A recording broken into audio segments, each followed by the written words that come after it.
அருமை தமிழர்களே, அன்பான வணக்கங்கள். நம்ம பசங்க ரொம்ப சீரியஸாக எடுத்துக்கிற ஒரு விஷயம் என்ன அப்படின்னா, இந்த காதல் தோல்வி அப்படிம்பாங்க. அதுவும் இந்த காலத்து பிள்ளைங்க அதெல்லாம் பிரேக்கப்பா விட்றா மச்சான் அத்துது பாடுறா அப்படின்னு கேஷுவலாக எடுத்துக்கிறவங்களும் உண்டு. ஆனால் அதுவே மனசுக்குள்ளே ஒரு பெரிய இழப்பு மாதிரி, என்னமோ வாழ்க்கையே இதோட முடிஞ்சு போன மாதிரி நினச்சி தடுமாறுகிற அந்த அந்த வயசு அப்படித்தானே, அந்த அந்த மனோபாவம் அமைந்து விடுகிறது. காதல் தோல்வின்னு ஒரு உதாரணத்துக்கு நான் சொல்கிறேனே தவிர, சில சின்ன சின்ன இழப்புகளிலே மனம் கலங்குகிற இயல்பு அவ்வளவா பக்குவப்படாத அந்த நேரத்தில் இருக்கும். எவ்வளவோ பார்த்தாச்சு, இனிமேல் என்னப்பா வா அப்படின்றது அந்த நிலை வர்றதுக்கு கொஞ்சம் நேரம் ஆகும், கொஞ்சம் காலம் ஆகும். எவ்வளவோ பார்த்துட்டோம், இதில் பார்க்க மாட்டோமா அப்படின்ற அந்த உறுதிப்பாடு வர வரைக்கும் கொஞ்சம் கவனமாக தான் இருக்கணும். இப்பொழுது வருகிற இந்த தோல்வியோடு எதுவும் முடிந்து விடுவது இல்லை. நீ நினச்சா இனிமே புதுசாக அதை ஆரம்பிக்கலாம். அது இன்றைக்கு வந்திருக்கிற இந்த இழப்பு உனக்குத்தான் இல்லை, எவ்வளவோ பெரியவங்களுக்கு இதைவிட பெரிய இழப்பெல்லாம் வந்தபொழுது கூட அவர்கள் அதை பொருட்படுத்தாமல் மேலே சென்றிருக்கிறார்கள். 9 முறை கீழே விழுகிறாய் என்பது அல்ல, விழுந்த ஒவ்வொரு முறையும் நீ எழுந்தாய் என்பதுதானே உன்னுடைய பெருமை அப்படின்னு ஒரு அழகான புதுக்கவிதை உண்டு. 9 தடவை நான் கீழே விழுந்துட்டேன் அப்படின்னா என்ன பரவாயில்ல, ஆனால் ஒவ்வொரு தடவையும் நான் எழுந்ததும் நான் தானே. நான் எழுந்திருக்கிறேன் என்கிற பொழுதே அது என்னுடைய 9 மடங்கு ஆற்றலை ஒவ்வொரு முறையும் நான் நிரூபித்திருக்கிறேன்கிறதெல்லாம் காட்டுது. அது மாதிரி ஒரு தோல்வியில் கலங்கேல் அப்படின்னு பாரதி கூட சொல்கிறான். வரும்பா, யாருக்கு தான் வரல? மிகப்பெரிய வீரனாக இருந்தவன் ராமன், அவனுக்கே ஒரு தடவை ராமாயணத்தில் போர் செய்கிறப்போ வில்லே உடஞ்சி போயிடுது, கையில் இருக்கிற வில் உடஞ்சி போயிடுது. அவன் கவலையே படலை. ஏதோ ஒரு வகையிலே அவனுக்கு தேவையான ஆயுதம் மீண்டும் வருகிறது. அது மாதிரி கடவுளுக்கே இப்படிப்பட்ட கஷ்டங்கள்லாம் வந்திருக்குன்றப்போ நமக்கு நிச்சயமாக வரும். ஆனால் இறைவனும் கூட அதை மீண்டு எடுத்து வருகிறான் என்கிற பொழுது நமக்கும் அவன் துணையால் வரும் அப்படின்னு கடவுள் நம்பிக்கை இருக்கிறவர்கள் அப்படி தன்னை தேற்றிக்கொள்ள வேண்டும். எனக்கு அதெல்லாம் நம்பிக்கை இல்லைங்க, நான் என்னைத்தான் நம்புகிறேன், அது அதை விட மகிழ்ச்சியான விஷயம். நீ இந்நேரம் இப்படிலாம் கலங்கவே கூடாதே. வெற்றியும் தோல்வியும் வீரனுக்கு சகஜம் அப்படின்னு ஒரு காமெடி டயலாகாக வடிவேலு சொன்னால் கூட அது ஒரு முக்கியமான வாழ்க்கை பாடம்.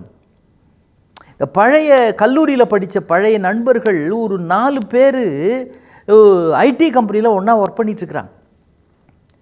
ஒரு நாள் மாலை நேரம் அவங்க சாப்பிட்றதுக்காக ஒரு ஸ்டார் ஹோட்டலுக்கு போகிறாங்க. அங்கே சாப்பிட்டுட்டே இருக்கிறாங்க. அந்த ரெஸ்டாரண்ட்டில் எப்படின்னா இது கிளாஸ் வால். என்னது கிளாஸ் வால்? சுவராக இருக்காது, எங்கே பார்த்தாலும் கண்ணாடி, டிரான்ஸ்பரண்ட் கிளாஸ் வால். அது வெளியில் இருக்கிறதும் தெரியும், வெளியில் அப்படி, ஆனால் சத்தம் எதுவும் கேட்காது, வெளியில் இருக்கிற போக்குவரத்து அதெல்லாமும் தெரியும். அந்த மாதிரியான ஒரு ரெஸ்டாரண்ட்டில் அவங்க சாப்பிட்டுட்டே இருக்கிறாங்க. அது ஒரு பெரிய உணவகம், அது 5 ஸ்டார் ஹோட்டல்னு வச்சிங்களேன். அங்கே வாசலுக்கு வெளியில் ஒருத்தர் அங்கே இருக்கிற அந்த பேப்பர்லாம் எடுத்து போட்டுக்கிட்டு இருக்கிறார். ஒரு குப்பை கூடையில் எடுத்து பேப்பர்லாம் எடுத்து போட்டுக்கிட்டு இருக்கிறார். விட்டு டிஷ்யூ பேப்பர்லாம் அப்படி தொடச்சிட்டு அப்படி போடுவாங்கல்ல, அங்கே வெளியில் ஏதோ இருக்குது, அதை எடுத்துகிட்டு இருக்கிறார். அப்போ ஒருத்தன் இதில் இன்னொரு பையன்கிட்ட சொல்கிறான், டே அவனை பார்த்தா நம்ம கூட படித்தானே ஒருத்தன் ராஜேஷ், அவன் தானே அது? ஆமாண்டா, அவனை பாடுறா குப்பை பொறுக்கிட்டு இருக்கிறான்டா. என்ன பண்ணுறது, அப்பயே படின்னு சொன்னதெல்லாம் அவன் கேட்கல. இருந்தால் இப்போ பாரு அவன் நிலைமை எப்படி இருக்கு பாரு. ஒழுங்காக படிக்காமல் என்ன அரியர்ஸ் வச்சான், இப்போ நிலைமையை பாடுறா. இதாண்டா நம்ம நல்லபடியாக படித்தோம், பொறுப்பாக இருந்தோம், மேலே வந்துட்டோம், என்ன பண்ணுறது அப்படின்னு இவங்களே ஒருத்தருக்கு பேசிகிட்டு இருக்கிறாங்க. அப்போ அந்த வெயிட்டர் கொண்டு வந்து இவங்கெல்லாம் சாப்பிட்டு முடித்த உடனே பில் கொடுக்குறார்.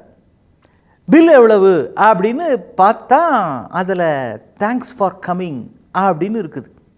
என்னது தேங்க்ஸ் ஃபார் கம்மிங் அப்படின்னு நிமிந்து வெயிட்டரை பார்த்தா அவர் சொல்கிறாரு, சார் நீங்கள் பே பண்ண வேணாம் சார், உங்கள் பில்லை பே பண்ணிட்டாங்க.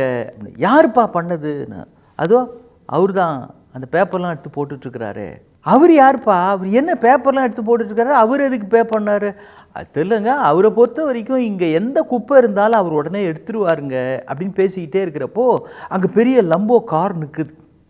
அவர் அந்த கார் உள்ளே போய் அந்த காரை அப்படி டிரைவ் பண்ணி மெதுவாக நகர்த்துறார். அவர் என்னப்பா அந்த கார் டிரைவரா அப்படிங்கிறார். கார் டிரைவரா சார்? அந்த காரே அவரோட தான் சார். அவர் இங்கே ஒர்க் பண்ணுறா, அவர் இங்கே ஹோட்டலில் சேர்ந்த ஒரு சார். அப்படியா, டிரைவரா, சரி அவருக்கு நீங்கள் எவ்வளோ சம்பளம் தருவீங்க அப்படின்னு. சார் என்ன சார் இப்படி கேட்டீங்க, நாங்கள் அவருக்கு சம்பளம் கொடுக்கல சார், அவர் தான் எங்களுக்கு சம்பளம் கொடுக்குறாரு அப்படின்னா. அவர் சம்பளம் கொடுக்குறாரு? ஆமாம் சார், இந்த ஹோட்டல் முதலாளி சார், ஹோட்டலே அவர் தான் சார், எங்களுக்கெல்லாம் சம்பளம் கொடுக்குறவர் அவர், அந்த கார் அவரோடது, அதனால தான் நகர்த்தி வைக்கிறாரு, அவருக்கு ஒரு சின்ன சின்ன தூசி குப்பையெல்லாம் இருந்தால் அவருக்கு பொறுக்காது சார், அவர் எப்பொழுதும் நீட் அண்ட் டைடியாக எல்லாம் இருக்கணும்னு நினைக்கிற ஒரு சார், இன்றைக்கி அந்த இடத்த சுத்தம் பண்ண வேண்டிய ஹவுஸ் கீப்பிங் ஆளுக்கும் நல்லா இருக்குது சார், இன்றைக்கி அந்த மனுஷன் கண்டிப்பாக அவனுக்கு உண்டு, ஆனாலும் இவர் தான் சார் அதை பார்த்து பார்த்து பண்ணுவார் அப்படின்னு சொல்லிவிட்டு அந்த வெயிட்டர் போயிட்டார். இந்த 4 பேருக்கும் அப்போ தான் தூக்கி வாரி போடுது. அவன் ஒருத்தன் ஃபெயில் ஆகிட்டான், ஒழுங்காக படிக்கலை, நம்ம தான் நல்லா வந்துட்டோம் அப்படின்னு நினச்சோமோ, அவன் ஃபெயிலுன்னு நினைக்காம அதுக்கு பிறகும் வாழ்க்கையில் வெற்றிகரமாக எழுந்து தன்னுடைய நண்பர்கள் மீண்டும் வந்திருக்கிறார்கள் என்கிற நிலையில் கூட மிகுந்த பொறுப்போடு அவர்களுக்கு உரிய உணவை தன்னுடைய விருந்தாக அவர்களுக்கு அளிப்பதாக மாற்றி, அதே நேரம் அங்கு இருக்கிற சின்ன சின்ன குப்பைகளையும் ஒருவர் எடுக்கிறார் என்றால், சின்ன சின்ன குறைகள் வாழ்க்கையில் இருந்தாலும் அதை நீக்க கற்றுக்கொள்ளுங்கள். தோல்விகள் வந்தால் துவளாதீர்கள், நிச்சயம் மிகப்பெரிய வெற்றி வாசல் உங்களுக்காக திறக்கும். தோல்விகளும் இழப்புகளும் தடுமாற்றங்களும் மிக பெரும் மனிதர்களுக்கும் வந்திருக்கிறது. சொல்லப்போனால் இப்படிப்பட்ட தடுமாற்றங்கள் வருவதாலேயே நீங்களும் மிகப்பெரிய மனிதராக மாறு போகிறீர்கள் என்பதற்கான அடையாளமாக அதை எடுத்துக்கொள்ளுங்கள். மீண்டும் சந்திப்போம். வணக்கம்.